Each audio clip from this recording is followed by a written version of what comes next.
Oh yes, this is the Hardcore Marketing Show. I'm Casey Cheshire, your host for this epic journey.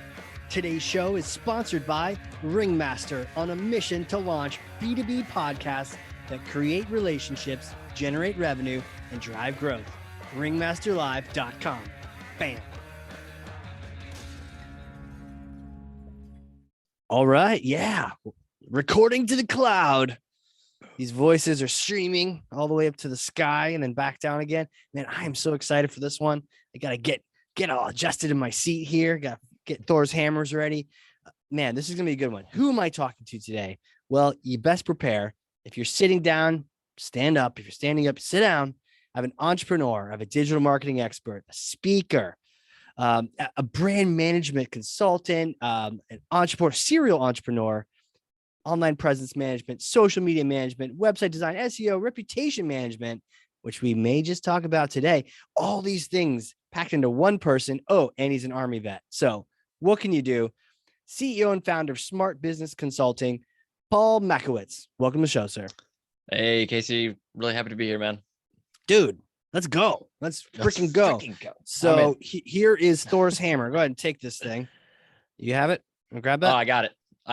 You have to actually physically grab this. Oh, there you go. Okay. Oh, yep. All right. Good. You got it. One-handed, backhanded Thor's hammer. That is a legendary move right there. Dude, take Thor's hammer and smash for me some kind of marketing myth, bogus strategy, misconception. Set the record straight once and for all. Well, one thing I greatly appreciate, first off, is the Thor's hammer call out. I am part Viking. My kid, we went to a Renaissance fair a week ago, and my kid was dressed as Thor. So perfect. That explains how you're able to pick up. This is the actual hammer. It explains how you're able to pick it up with one hand so casually. Well, that's because I'm worthy. Yes, that's exactly what it is. Yes. The one big myth that I would put out there for digital marketers, and I'm going to keep it pretty general to start because I know we're going to jump in and dig a little deeper for things. But one is that that is difficult. You know, so many people look at their digital marketing and online presence and see this massive task that, you know, when am I going to find time to post on social or update my website or, you know, even fix business listings, ensure that there's the correct information out there, you know, be genuine and authentic online. You know, so many people think that there's these massive time constraints around it. But what's fantastic is we live in a world where we have tools that, you know, can reduce the amount of time that you have to spend on this down to, you know, a couple hours a month. And if a couple hours a month is generating you, you know, dozens, if not hundreds of leads and, you know, really portraying your business in a way online that's going to make people excited about using you, excited about getting to know you and things like that. It's all about tools and processes and systems and getting yourself in the right position to really take advantage of this. And so that biggest myth, man, people need to stop complaining about how difficult it is to be online and to do what you have to do out there. It is the number one lead gen source. It's how everybody makes buying decisions now. And if you're not making it a priority and, you know, dedicating a few hours in your calendar, I mean, 1 or 2 hours a week is really all you need.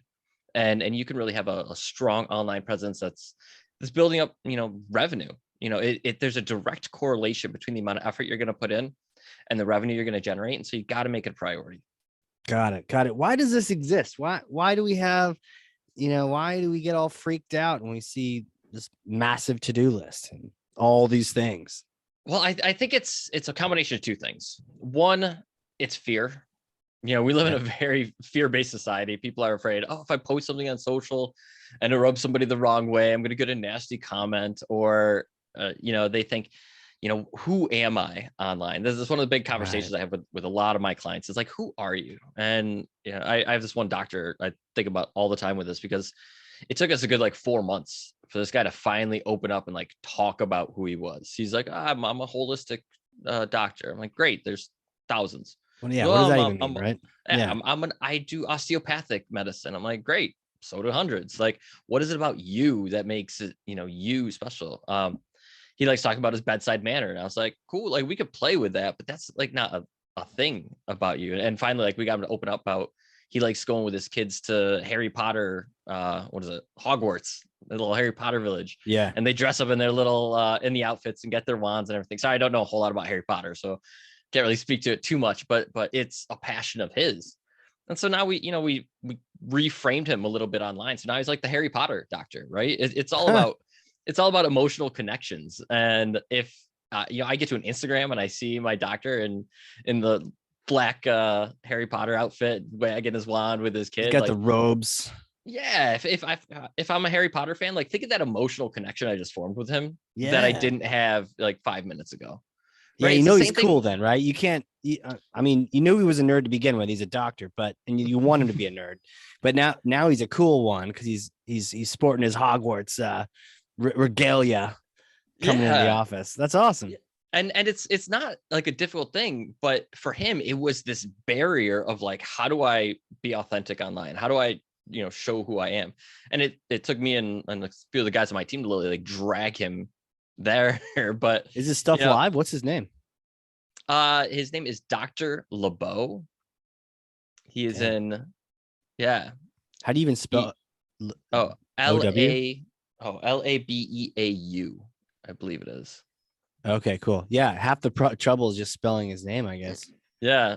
So he but he's a super nice guy, and he was just very reserved about wanting to start putting anything out there. I've got a few attorneys where what is your value proposition? What sets you apart from those other people? A lot of attorneys have big cases. A lot of attorneys do free consultations, but I one that we really highlight his community involvement. He gives backpacks away to kids he gives over 1,000 backpacks to kids going back to school every year. And Wow. by highlighting those pieces of you online, it's not hard work. It's not the super difficult thing that you have to do, but it is some difficult thinking you have to go through. You really have to like reframe your mind and not be fearful about putting that out there. So that's one part of it, is just eliminate the fear. Stop worrying that somebody might judge you or somebody might comment on it. I mean, we all get shit posters, happens every day. The second thing is, again, the tools and the systems that you have in place. So I use programs like iWorker, to find good graphic designers in overseas. And one of my graphic designers, she's in Venezuela. Oh yeah. She's fantastic. She's better than anyone I've hired here in the US. It obviously it saves me a little bit of cost on the graphic design, but Hell yeah. I've had graphic designers on retainer for $3,000 a month, $4,000 a month, and still not getting like the level that I was looking for. Yeah. And and then I reach out and I find this girl and I send her a few projects. I say, hey, wow me. I said, here's my expectation. My expectation is I want someone to wow me, and if you wow me, I will take great care of you. And she really went above and beyond, and was really just a rock star from day one. And I never would have found that person if I kept, going through this, like trying this digital marketing or this graphic design company, trying that one, trying to find one on Upwork, testing them out. But I'm a big fan for finding people that are passionate about what they do and they excel at what they do. And it doesn't matter where they are. They don't have to be in the US. They don't have to be, in your local town.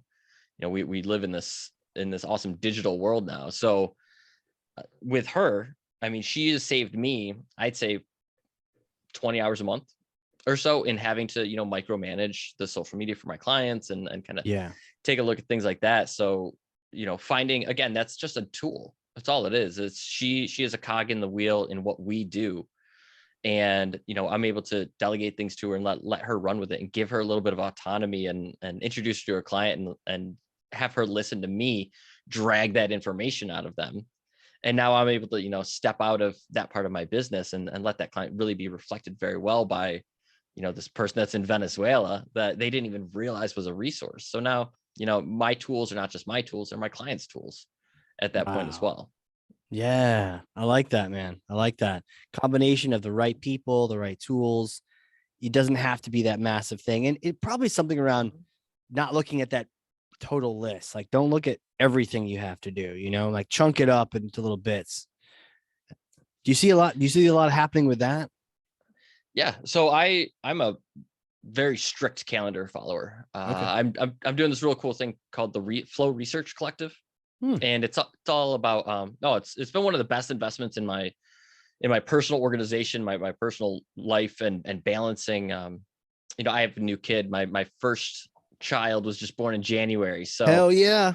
Yeah, so that's when I was really sitting Cheers. down. I was like, thank you, man. A little bulletproof coffee for you here. Oh, You're gonna need it if you're a brand new dad. That's for sure. I know. Little guy's got me running around like crazy already. So he's 4 months old, and I had wonderful parents growing up. I'm one of 6 kids, and I've certainly seen a lot of families, a lot of kids, and it's I'll be very frank about it. It's a shitty world that we're raising our kids in a lot right now. Not enough parents at home, being able to dedicate enough time to them. We're all having to work so much, and so I really got to this point where I was like, how do I manage my life in a way that I can be extremely involved in my child's life? Yeah. My wife and I, we love hanging out. I'm blessed, lucky, all of the things to have found her in my life. And I got to a point where it's just, I was working 80 hours a week, and now I've got a son, and what do I do? How do I reframe my life? And I decided I just had to become more efficient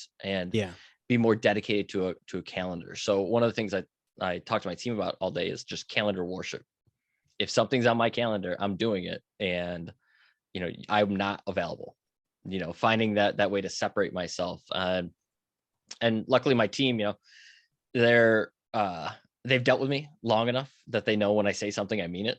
And that, if you need help on a project, go into my calendar, grab 20 minutes. And if it's in my calendar, it'll happen.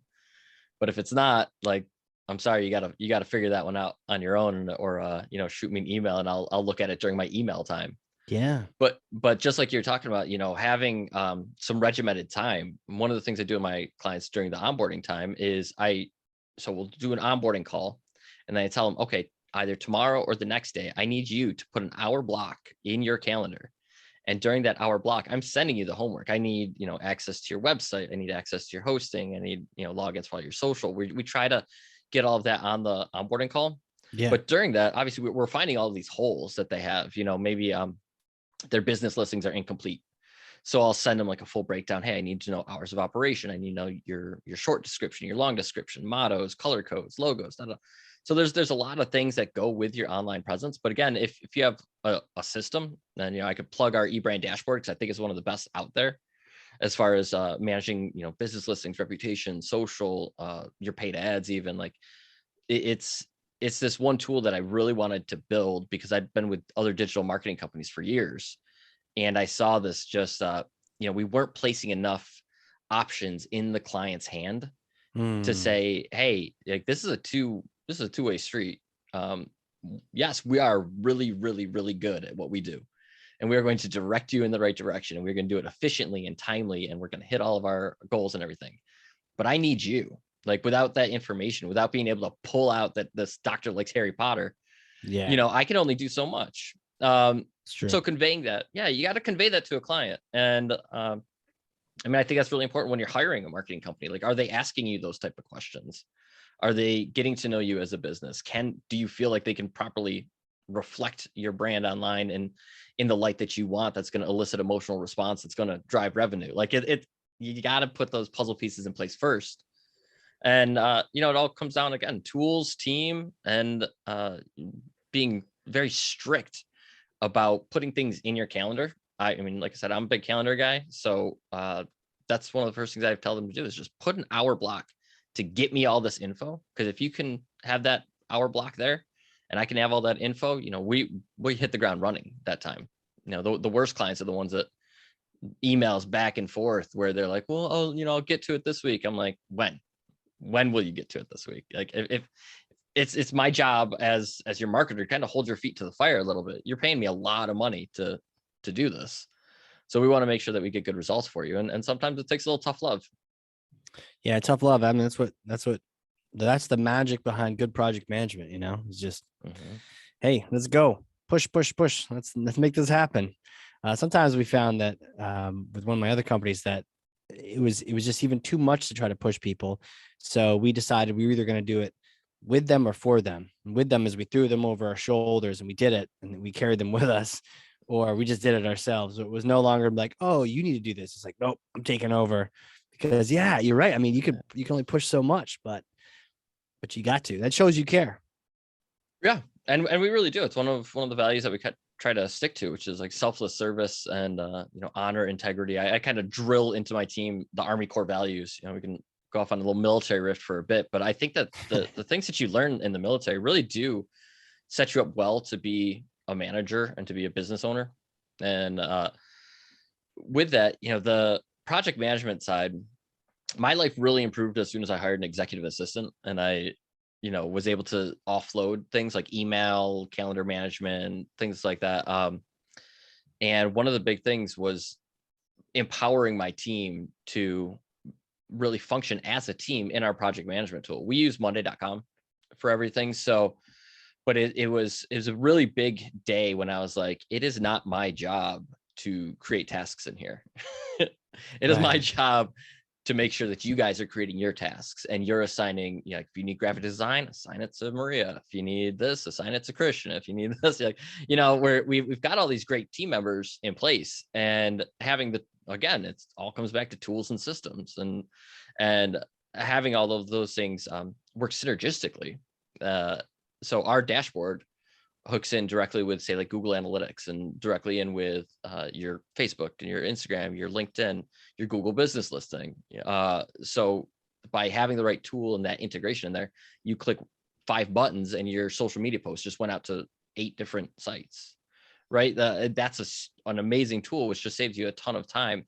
And and it took just a bunch of developers developing API integrations and push and pulling data back and forth. But I do something very similar with my calendar and monday.com. Like if I email one particular email address, it shows up in my calendar. It creates a task in Monday. It notifies the right people. Yeah. So finding those efficiencies in really in like the operation side, it's a passion of mine. It's really fun, to just see, hey, I'm at point A. I got to get to point F. How do I skip C, D, E real quick and figure something out? It's fun. It's like a giant puzzle constantly. It is definitely. There's so many puzzles out there to solve. It sounds like you're like a puzzle solver. So one of the things you mentioned was, people thinking about how they're presented. Even that doctor, probably nervous to present himself out there as anything other than a serious doctor. You talk to me about reputation management. What's the deal? How do you keep yourself on the straight and narrow, but then also if crazy things happen, how do you clean that up? Yeah. And it's really a mental shift that business owners need to change. And it's very practical. It's very logical too. Especially, so say the high-end clients that I deal with, more doctors, attorneys. If I look at a law firm's website and I see, 7 reviews and, they're a 4.2 out of 5 and everything like that, like they think that's fine. Right. And if you want to live in a world of fine, sure. If good enough is going to build you the business that you dreamed of, good enough is going to be worth all of that time and effort you put into building a business. You're probably not an ideal client for us unless I can see a little spark in you that I feel like I can light and I can get your ass in gear a bit. But if you're not answering reviews, you're really just like shitting all over your business. If you're not proactively reaching out to get reviews, you're doing a horrible disservice, not only to you, not only to your employees, but also to the future clients that you'll have. You want to present them with a full, complete picture of what it is like to deal with your law firm, to come into your medical facility. And so with reviews, if somebody walked up to you and said like, hey, I just had an amazing experience. This was fantastic. You got me a lot of money. I got in a car accident. It's one of the scariest, worst moments of my life. I hate having to deal with legal problems. You came in, you took care of the situation. You guided me through the experience. I highly recommend this guy. If you're that lawyer, you wouldn't just, turn your back, walk away, like not say anything. You wouldn't expect your receptionist to do that. So why are you portraying online that you don't give a shit? If you take the time and actually answer that review in a thoughtful way too. It's pretty gross too when you see the thanks for a review response. Like, come on, like we know that's some canned message. You didn't read it. You don't care. You probably wasn't even you. But if you put like a thoughtful response out there, like thank you so much, Joe. It was wonderful dealing with you. we understand that legal situations are very stressful and often some of the most difficult times that people go through. And we're happy to be, a trusted source for anybody that gets into a car accident. If you have any friends and family that are in similar situations, please let us know. We'd be happy to help them out. Yeah. Have a great weekend. God bless you and your family. Like however you want to do it. Yeah. But Night really, and day like different, right? Night and day. night and day difference. And digital marketing is all about emotional response, right? It's you are building emotional responses to anybody that interacts or finds your business online. That could be on your Yelp page, that could be on your Google business listing, your social media, and obviously your website. So if the initial interaction that we're having on a business, is going to their Google business listing, say that so many people find that first because that's where you are in maps. That's the first thing that pops up on Google. Totally. So many people click on your little red dot. And what does your little red dot tell them immediately? What pictures do you have on your Google business listing? I'm going to sit here, I'm going to read a review or two, and chances are I'm going to hit worst reviews first, and I'm going to see the shit people say about you. Yeah. I want to know. I want to know what went wrong. What went wrong? And I'll probably read a few good too. And if I read a negative review and there's some guy and he's like shitting all over an attorney or a medical practice or anything like that, and there's no response to it, emotionally I'm gonna be like, oh, okay, this guy sucks. Like that's it for him, huh? That's it. That's who he is, right? Perception is reality.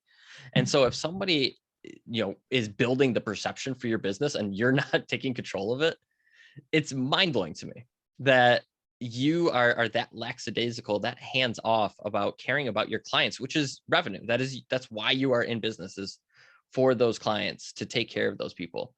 Every law firm I talk to, they say referrals is one of the largest revenue generators that we have. Well, great. Why didn't you ask this guy for a referral who just told the world you're awesome? Or spinning a negative review. We see that negative review and we go, oh, that guy had a horrible experience. If there's no response to it, we're going to assume that guy is right. But if I see a thoughtful response, like, hey, Joe, we're so sorry that you had this experience with us. That's not us. This is a one-off occurrence. Like we didn't call you back and we apologize for it, but we want to make this right. Please contact us at, email us at, whatever that, think of the emotional spin you just put on that. Yeah. I just went from thinking, hey, this law firm sucks, to, hey, look how much this law firm cares about this guy. And he's not even a client yet. He had a phone call that didn't get answered. Maybe he had a bad day, one online, wanted to bitch and moan about it, but this law firm still cared so much about ensuring that this guy had the right perception of them as a business that they took time out of their day to answer this review and to tell them we want to fix this problem. You've completely flipped the script on what that review could mean. And then maybe the guy does get in contact with you and he goes, oh, all right, so maybe these guys just missed my phone call, and maybe they get rid of the review, or maybe they amend the review, they change that to a 5-star. So reputation management it's an effort game, for one. Again, if you have the right tools and systems in place, you can mitigate the amount of effort that you have to put into it. But when you want to talk about just low hanging fruit on how to build your business and to drive those emotional connections with people, it's really the best way out there. One of the analogies I use a lot, because I used to be a golfer. I was a pro golfer for 2 years. What? Greatest career ever, just could not make enough money. A pro golfer? What is it? What does that actually mean? So I passed the PGA player ability test, and I became a PGA apprentice, and I was the director of outside services for a golf course outside of Atlanta in Cumming, Georgia. Yeah. So I was running tournaments, giving lessons all day, entering tournaments every now and then that I could try to qualify for. I was a very good golfer. I'm probably still the best golfer of all my buddies. Never good enough to play on Sundays, but it is what it is. But it was it was a great career. It was the first job I did after I got out of the military. How I got involved in it actually was I was always played a little bit of golf growing up and just enjoyed it. It was never that good. And in the military, I had hernia surgery, and so I was doing PT, doing medical PT with my sergeant, and he was a big golf fan. So we would walk over to the golf course, and as we were starting to be able to jog and run and everything, we'd play speed golf. So you took your 3-wood, your 7-iron, and a putter. Right. Yeah. All teed off at the same time. You ripped it, and then you ran to your ball, and you hit. And it wasn't how many strokes it took; it was how fast you got it in the hole. And no, I had an aptitude for golf. I was always an athletic guy. So when I got out of the military, I was like, "Gosh, I don't know what I want to do. So I'm going to go try and be a golf pro. Let's see how this goes." Why not? Right. Yeah. So I use a lot of golf analogies, especially my clients being attorneys and doctors. A lot of them play. I work golf into a lot of what we do. Our packages are the par package, birdie package, eagle package. Oh, that's cool. Depending on like what level of online presence management you need from us. But the analogy I use for reviews all the time is it comes from my grandfather, who he was an awesome guy, World War II vet. Wow. He had a soft spot in his heart for me because I was being a veteran myself. But him and I, we played golf when I was growing up a bit. And I was a little bit of a hot-headed kid. So I remember hitting a bad shot and I slammed my club on the ground. I was a little pissed. And he looked at me and he's like, "You little shit. Like, what are you doing?" Like, I could see it in his eyes. And he just asked me a question. He said, "So after you hit your tee shot, what do you have to do?" And I was like, "You have to go hit it. Go hit it again. Like, that's what golf is. You go and hit the ball and then you go hit it again." He goes, "So if you hit that thing right down the fairway, you just got to go hit it again, right?" I was like, "Yeah." And he goes, "If you hit that ball in the rough or off into the woods, what do you got to do? You got to go hit it again." He's like, "Okay, so I guess it doesn't really fucking matter, does it? Because you still have to you still have to go be your reaction to what just happened to you." And you say that all the time, that you aren't what happens to you in life. You are your reaction to what happens to you in life. And online reviews is the exact same thing. You aren't that shitty attorney that somebody just hopped on and bitched and moaned about for 150 characters. Right. You are your response to that, and reflecting that online and taking that time to do it. So good. It's Yeah. it's not this huge, overwhelming task. Just be honest, be genuine, answer it, take that Yeah. time. I just literally experienced this. I have an HP printer, and I just learned today that it won't print because it needs a credit card somewhere out in the cloud to be able to print on my printer. Somebody signed it up for like this instant ink thing. Terrible, terrible. Sucks. Never do it. I'm not going to ever buy a HP again. But I tweeted at them and I said, basically, I'm never going to buy an HP printer again. You guys basically are like scamming me or whatnot. Or it feels like it at least, right? And they wrote back on Twitter like, "Hey, that sucks. Follow us back. We'll DM you. We'll try to fix it, whatever." And it just to your exact point, it's like, it doesn't matter whether they're, being a Karen or they're just complaining about your shitty printer.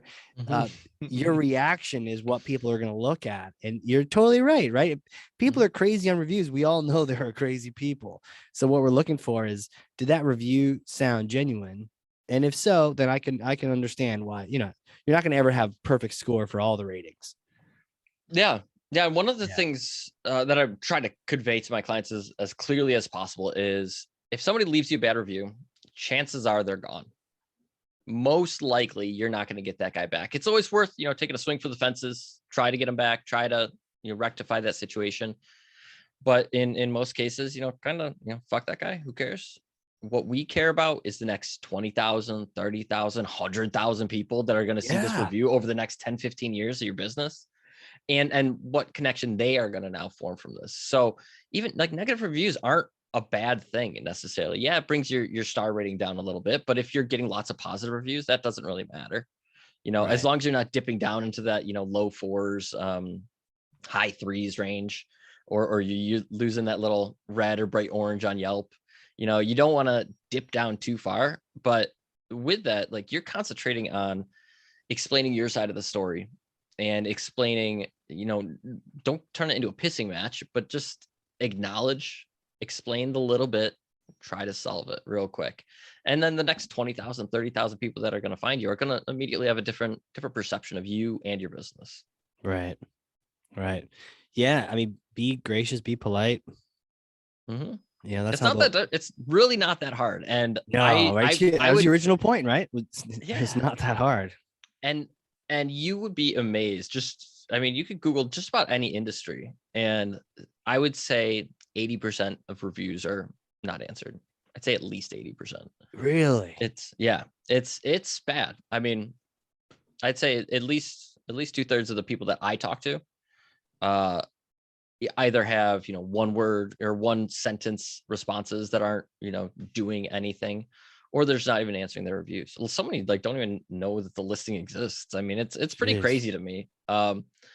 Especially with COVID and like the change in the psychology around how people make buying decisions that happened in the last 2 years. I mean, everything's online, telemedicine. We have telelegal.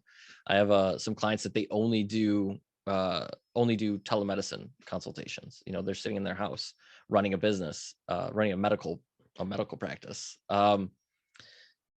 So for business owners that do have a physical location, to not kind of see the writing on the wall, hey, if we have to decide on an attorney or a doctor or a restaurant or a coach or a consultant or a coaching class or anything like that, we're the Netflix generation, we're the Amazon generation. We're going to look at stars, we're going to look at reviews.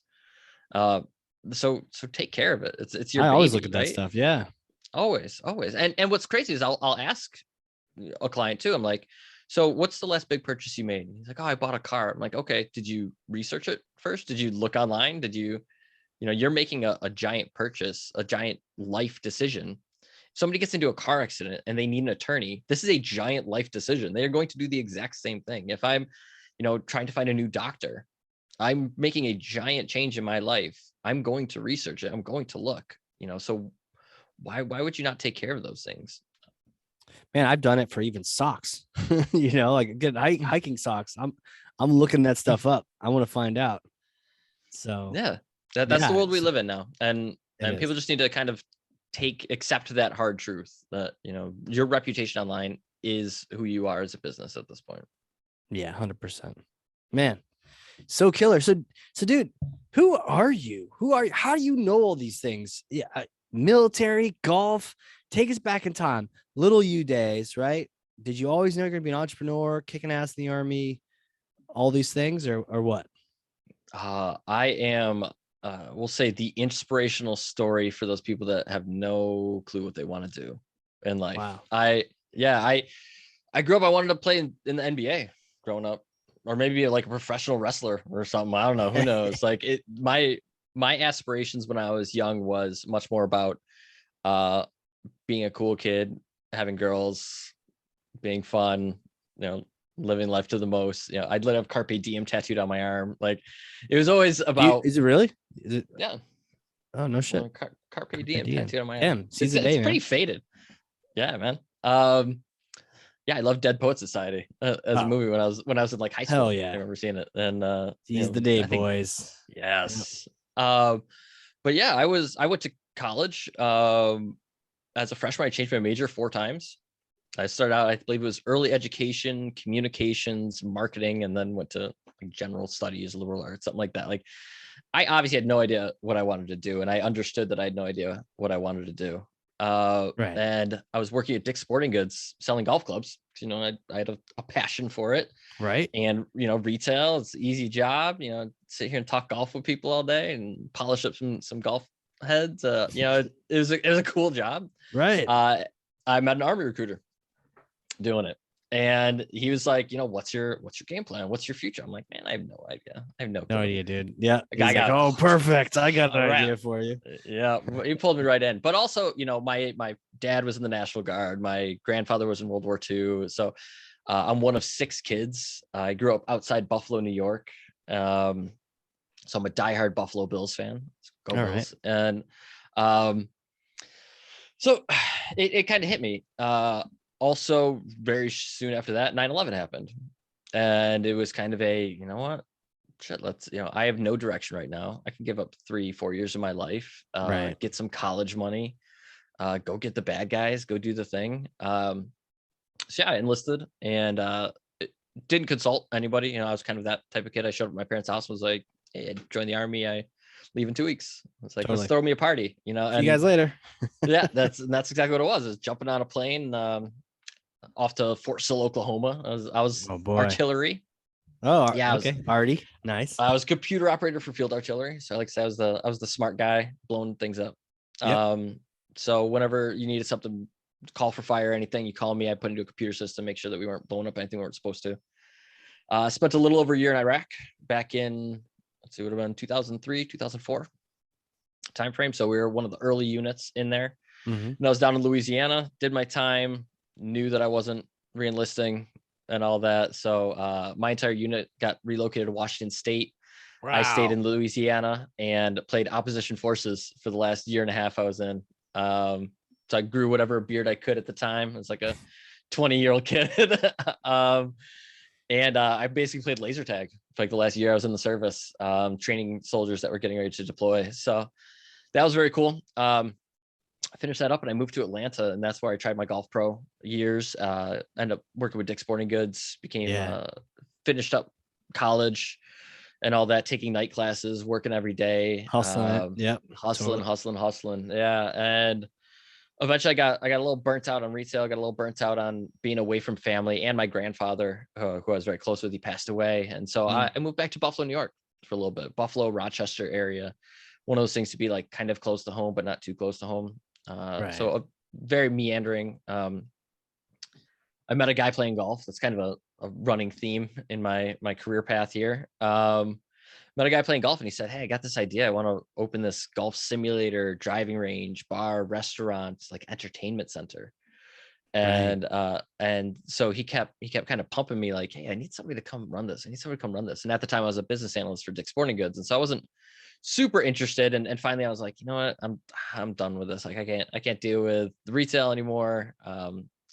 And so I took him up on his offer, and I came in and revamped most of his business operations and said, "Hey, like this sucks." And I learned, wow, like if I'm active on social media and I'm posting all the time, like people are coming in, like I'm finding golfers, I'm advertising to golfers. This is like early days of social media ads and things along those lines. So, throwing $20 at it, suddenly I had like a packed simulator room for, Saturday, whole Saturday, so it was cool just kind of be learning, digital marketing on the fly. I didn't really have any traditional training in it. My classic education is in marketing and organizational management. So I'm kind of in the career path that I ended up, education wise.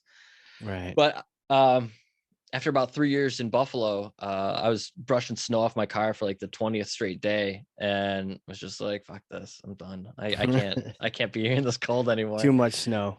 Yeah. And so I made a little bit of money, and my sister lived out in New Mexico. And she was out in Albuquerque. She's been pumping me saying like, "You're saying you're ready to leave Buffalo. Like, just come on out here. We'll figure it out." So I just jumped in my car, loaded everything in it, drove to New Mexico. No job, no anything. Really? Had about, about 15 grand to my name in a bank account. Was like, well, that's enough that I'll figure it out. Right. Wow. So I went out to New Mexico and met a guy playing golf. Surprise, surprise. Like when I was, always out on a golf course, you get paired up with people, and I was just kind of pumping people, like looking for opportunities really more than anything. I didn't know what I want. I wasn't paying rent. I was sleeping on a couch for a beat, like it was my sister's apartment until her and I went and got a place.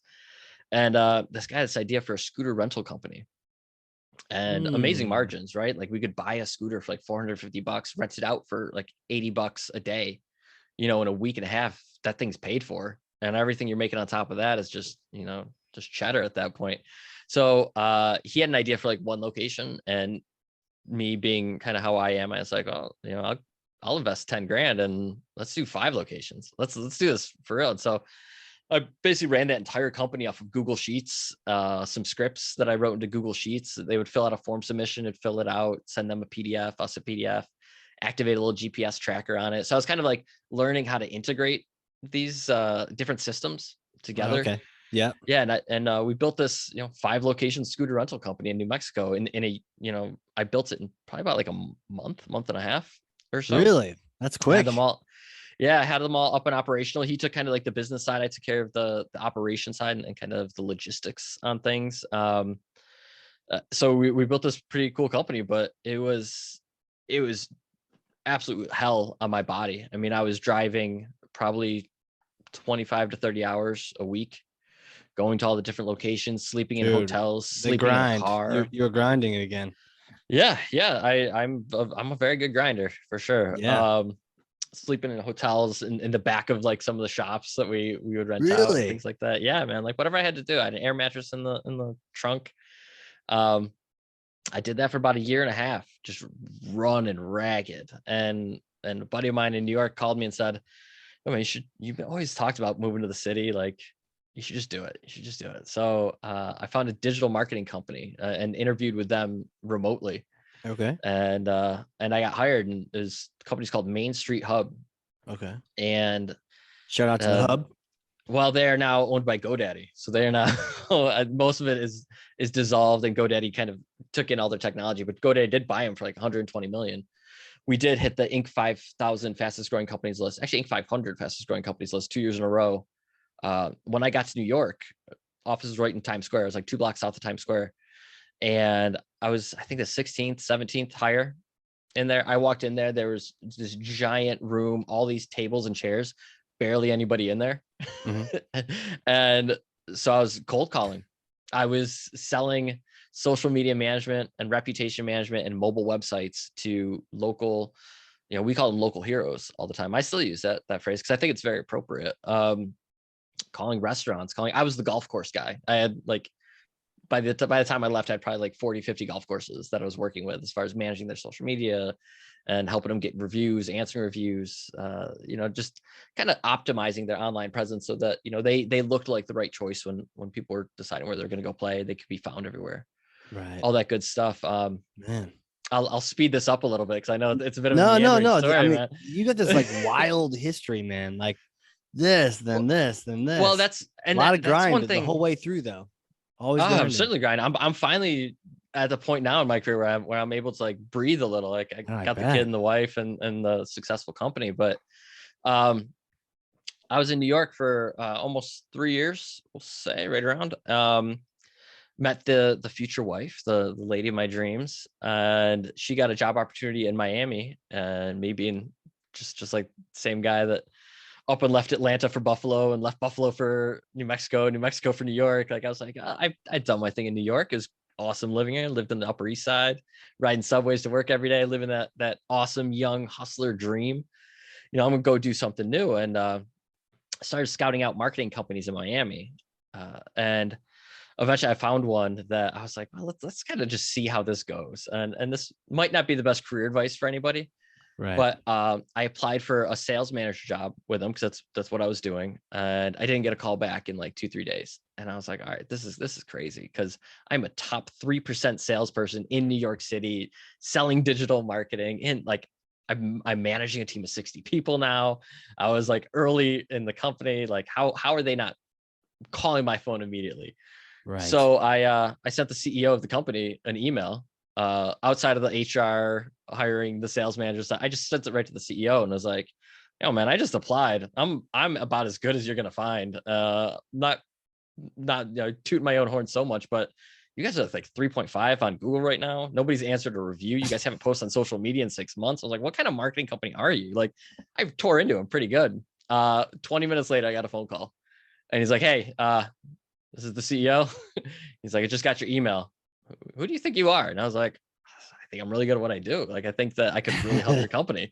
Like, that's who I think I am." And he goes, "Awesome. When can you make it down to Miami?" And I was like, "I'll be there in a week. How about that?" Yeah. So flew down there, met the guys. So that was a really, really cool marketing company. I still, even though I've left them and started my own company, I still send them referrals. I don't do e-commerce marketing, e-commerce SEO or paid ads or anything like that, because it's just a realm that I don't want to be involved in. And you need a very particular skill set for it. And so I still send all of those clients. If I have a client that wants to sell a product or something, I still send them over to that company. And I'm still good friends with that CEO. And we parted on fairly good terms. It was surprising to him probably that I was going to go off and do my own thing, but with that, I was in Miami, and we doubled revenue for that company in about eight months.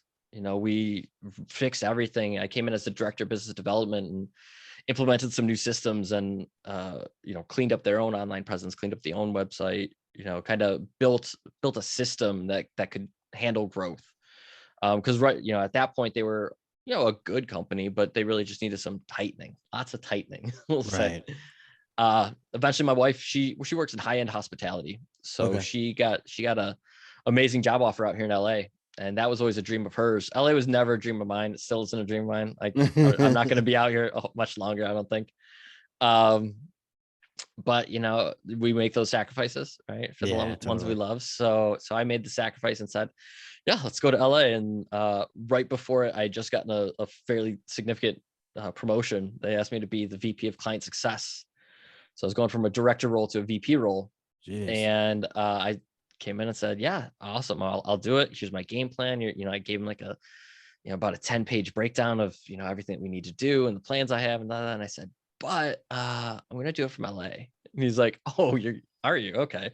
So leaving the corporate headquarters, he, smart guy, he said, hey, let's take advantage of this. If you're definitely going out there, so why don't you go out there and open a West Coast office for us? And so I went out there and brought one of the top sales guys. He had gone out there a few months earlier, and he was figuring it out. And so I came out there to be kind of the executive leadership position out there and help him build a sales team and put some processes into place. And so I did that. I was out here serving that role for a little over a year, and then a brief stint where a digital marketing company that I'd worked with, they had some issues with the company that I was with, and they said, you know what, you are really, really good at this.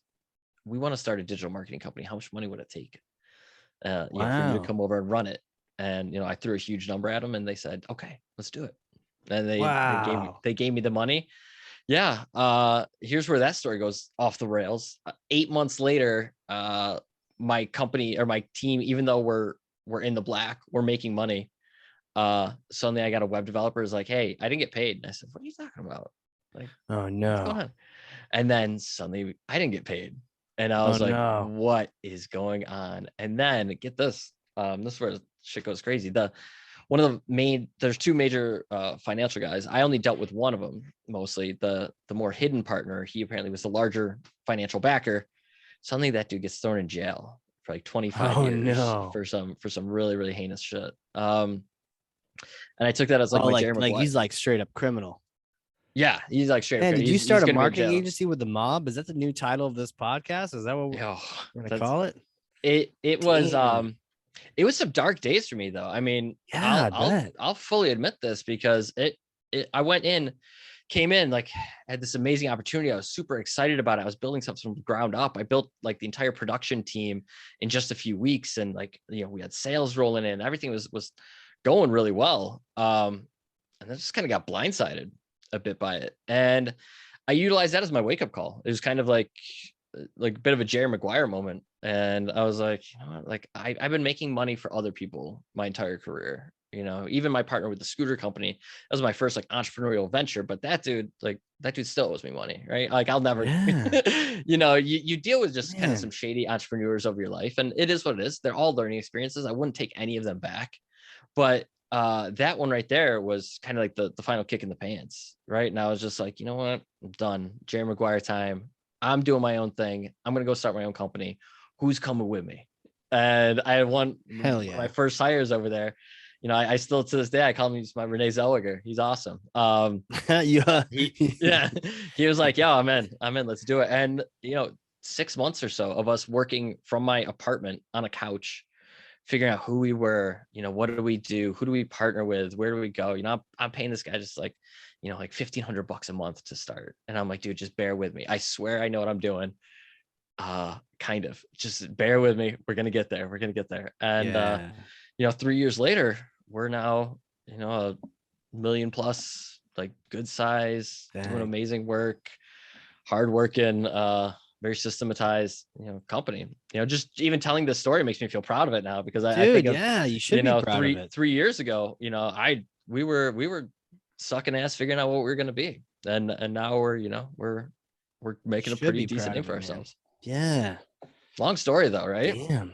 Damn. Well, I have a kind of a hypothetical follow-up question to that one, because you see, I may or may not have a time machine here in New Hampshire. So let's say you come visit, we get some lobster, get some beer, hanging out with the time machine, you get a chance to use it. And it's a certain kind though. It goes back in time to like your early 20s. You get to meet yourself. Are you in the army at that point? Have you, Yeah, I was in the army until I was 22. all right. So So right about when you're 22, you're about to be getting out of the army. Knowing what you know now about your whole journey, what kind of advice would you give yourself at that point in time? 、 what's funny is I I went through some shit. Like I dealt with some real Right. horrible entrepreneurs, business owners, some greedy people. I'm a good Christian guy. At least I try to be. You know, I swear a good bit and all that, but I do read my Bible, go to church on Sundays. Sure, I man. try to be a positive impact on the world in every way that I can.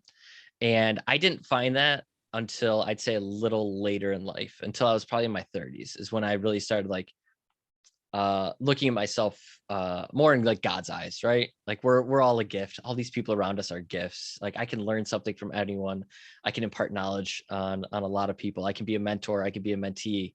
You know, just being a little bit more of a sponge. I think at that time in my life, and you can probably see this from just the hustle, figuring it Yeah. out, going. I was very self-reliant. And I think I took a lot of pride in being self-reliant as opposed to acknowledging, you know, I'm a veteran. Like I'm part of a lot of veteran groups now. Yeah. You know, Bunker Labs and the veteran MBA program, which is Oh, cool. yeah, they're awesome guys too. Leland is the gentleman that runs that, but Bunker Labs is awesome. Like Bunker Labs is why I get a discount at the WeWork where my guys are working. You know, nobody would have ever even known I was a veteran, I would say, until probably 4 or 5 years ago, if that. Like my entire Wow. 20s, nobody ever would have known. No, I never mentioned it, never talked about it, never did anything. I had kind of like a bad experience getting out of the military with like college money, and wasn't what my contract said, and Oh fought yeah. that. That stuff's Yeah. tough, man. Those little Oh, I mean, details. Did I check that box? Didn't I? yeah, I Yeah. went through 5 years of trying to get the college money that actually said in my contract. You know, lighten up, you know, writing congressman and congressman not giving a shit about me, like, you know, going through it. Eventually I get a letter one day from the DFAS who's just like, you know what, you were right, sorry, we were wrong, here's a check Yeah. for Our bad. $28,000. Yeah, and at Thanks for that point, you chasing it know, for like 5 years. Yeah. yeah, I mean, I went to a school in Atlanta when I first got out of the military, and then I got my first check, and it was like half of what I thought it was going to be. And I was like, well, shit, Mm, I can't afford this school. I was just going to go to school. I was going to be a student, was my career choice. And I had that taken away like real quick. And that's one of the things that got me going into like the golf rate area, because I was like, well, if I'm only going to make this much money, like I can't afford school and not work. Like I can work as a pro and, you know, go to this right. PGA management. Um, you know, eventually when I left doing that, I was taking night classes. You know, it took me like 8 years Jeez, to man. finish college. And then to get like a letter from the military being like, oh, sorry, like here's all that money that we were supposed to give you. We realize that you're, you know, $25,000 in college debt now. You're like, here you go. So I had a big kind of like go fuck you military attitude for a long time. So I probably would have told myself, if anything, like embrace your network a little bit more, be a little bit, Yeah. you know, you don't have to do it all yourself. You Right. don't have to be so self-reliant. You can ask for help. You can, you know, seek guidance. You can, you know, there's opportunities and options out there. And so now that I'm in my late 30s, I have to think of how old I am. Now I'm in like my late 30s. I'm taking this Flow Research Collective cohort where I'm learning about, you know, getting into flow states and optimizing my Oh, day. nice. Yeah. I'm doing a thing with Speaker Labs to, you know, improve my public speaking, improve my speaking ability, get myself into more conferences. You know, I'm reaching out to my veteran networks. It's something that I just never I saw it as a weakness, I think, back in the day. I think that's the biggest thing I would go back and tell myself is like, man, it's okay to ask for help. It's okay to seek other people's wisdom, seek other people's knowledge, and you don't have to figure it all out yourself. Yeah. You're gonna make me emotional thinking about this, man. It's like a Dude, therapy welcome to the session. hardcore marketing show, man. That's what we do here. It's full of shots and tears. That's all it is. That's all we I do. know. And a little bit of marketing knowledge along the way. Man, how can people connect with you? They want to connect personally, professionally, they want to get a job, they want to hire you, all those things. Where do they go? How do they connect with you? Yeah, I try to make it easy as possible for people. I'm an efficiency guy. You know, getting people's eyeballs is difficult, and that's one reason why I do so many speaking engagements and podcasts and everything. But getting people to agree to have us do some work, you know, that I think it just takes some conversations. And for that reason, if you go to ZMOT Expert, which we didn't really talk about ZMOT all that much, but No. that's one of the things I frame a lot of my talks around. Um, ZMOTexpert.com, and it's ZMOTEXPERT. right on there, there's a webinar that I just released a few weeks ago on how to optimize your Google business listing for all the changes in 2022. So some really, really amazing stuff. Everything we've implemented for our clients. I mean, we've seen, 10x increase in phone calls and interactions on Google business listing just by optimizing it through some of these things. So I put all that knowledge out there for free. There's a webinar that runs like 5 times a day, and you can chat me in it, but you can register for that right on zmotexpert.com. Okay. There's also a widget on there that you can download our eBrand dashboard. So dashboard I was mentioning, we give you a free 2-week trial.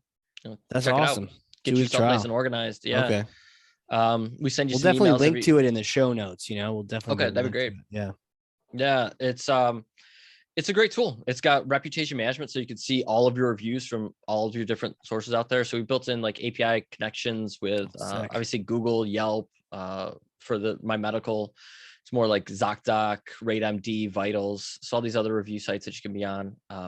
The business listings is built with the Yext backbone, so you can control over 120 different business directories that are out there. Control your information that's on it, change it quick. Do all that good stuff. Social marketing function similar to like Buffer, Hootsuite, allows you to schedule out your social posts across 5 different, we might be up to 6. I know we're adding Pinterest in there pretty soon. I'm going to check my developers on that if that's done, but it's definitely got your Instagram, Facebook, Twitter, LinkedIn, personal and business, Google business listing. You could post all of them right through it, schedule out your posts. It's all about systems and efficiency and tools. And then the last thing is advertising intelligence. So it's cool because it, like I run ads on Google, I run ads on YouTube, on Facebook, on Instagram, and it's difficult sometimes to kind of get that apples to apples comparison. Okay. Yeah. I'm looking at like 8 different dashboards. So what this does is it just allows you to hook them all into it. Oh, okay. And you can kind of get a little bit, cleaner idea of what your marketing is doing for you, your paid ad side at least. And there's also like some review solicitation, review answering pieces in there too. So it's a really cool dashboard that kind of centralizes all the activity that you need to take to manage an online presence effectively. Big pitch there for a free 2-week trial right on zmotexpert.com. So you just jump on there, add in your business. If you don't have a Google business listing yet, because that's how the widget works, you might just need to send me a contact, or it'll walk you through how to build one. Okay. Last thing on there is I do try to put my calendar out there. So if people really just want to talk to me, whether it's golf, Buffalo Bills, or dig into some marketing fun stuff.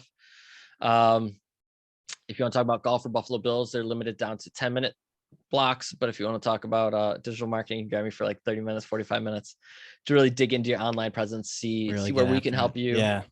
And even if we can't help you, I mean, I'm going to give you a shit ton of good information that you could take and start implementing yourself right away. So feel free to grab a time in my calendar. There's a link right on Zmot Expert that will take you to my calendar. And then my Instagram links are there. All that good stuff is all there. Sick, dude. I try to make it easy, man. Life is way too complicated, right? If you could just have one site, if you want to go to our regular website and find out like about our company and the services we offer and things like that, that's #-smart.com. Okay. That's much more of the informational, send me a quote, things like that. But if you want to just kind of get to know me or grab a little time on my calendar, Zmot Expert's the best way. Don't bother sending me a message on LinkedIn. I don't look at it. No LinkedIn for you? Nope. I get blasted with spam every day. That was one of the first things I gave to my executive assistant. And I was like, just jump in there. If something looks important, let me know. Help me out. Help me out. But I'm not going to get in there. Yeah. Totally get so LinkedIn's a little difficult, but I do Instagram. I screw around with our own Instagram. I make lots of videos. I comment about Marvel movies and and the Buffalo Bills and make funny memes. You got to display that personality online, right? You got to sit in that LA traffic. I don't envy that, man. Gotta get you out. Man. Gotta get you out of the city. Damn. Yeah, soon. I'm looking at. I think it's gonna be South Carolina. I think that's gonna be the winner. Yeah, you think? Yeah, that'll be beautiful. Yeah. That'd be so beautiful. Yeah, I mean, I grew up in the surbs of Buffalo, so I had lots of trees. Like, grew up in a nice farmhouse and like 5 acres, cornfields across the street. Yeah, I'm ready. Yeah. I'm ready for some nature again. I mean, if I look out my window right now, I'm looking at the LA River, which is a giant cement trough with a little stream going down the middle. Yay! So, yeah, I'm ready. I'm ready for some green. I'm ready to get out. Man. Well, cool. Well, hey, when you move, you have to check back in. You let me know. That's a Certainly. beautiful area down there. So, dude, thank you so much for coming on here. Man, I've learned a ton. Just had a lot of fun. Your story is just amazing to hear about that hustle and all that. But I really appreciate you coming on here. Yeah, man. It was a good time. And next time we come on, I'll actually talk about zero moment of truth, which is what most of my talks are about. We Hey, you know, didn't it's a even get to refreshing it. break for you, right? We talked Yeah, other man, it stuff. really is. It For is. It's sure, one of man. the For sure. You know, and for those awesome. people listening, if you learned something, and I freaking know you did because I literally have 2 pages of notes over here, front and back, then share this with someone else. Be a thought leader. That's how you do it. You share the information. Do check out check out the trial. Get in there on that dashboard. Send me a screenshot. Let me know how it is. And then yeah, dude, Paul, thanks again, dude. Yeah, awesome time, Casey. Looking forward to next time. All right, man. Well, hey, this has been a really cool, another exciting episode of the Hardcore Marketing Show. We will see you all next time.